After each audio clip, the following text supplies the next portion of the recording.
letošním veletrhu v Brně představujeme zákazníkům i náš zcela nový systém Toolomat. Je to automatický systém pro vydávání nástrojů. Díky tomuto systému mají zákazníci 100% přehled o všech odběrech, které skrz tento systém uskuteční.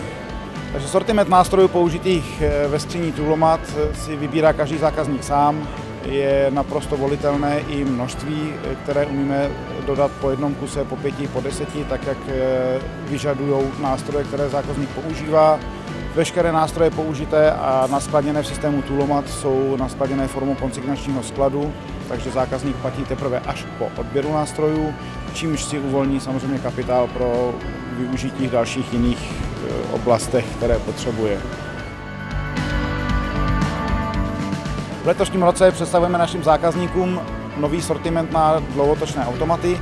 Díky tomuto sortimentu již disponujeme 55 000 produkty, které nabízíme našim zákazníkům. Náš centrální sklad a logistika jsou schopni dodat tyto produkty po objednání do 24 hodin a to v podstatě pro všech 55 000 produktů.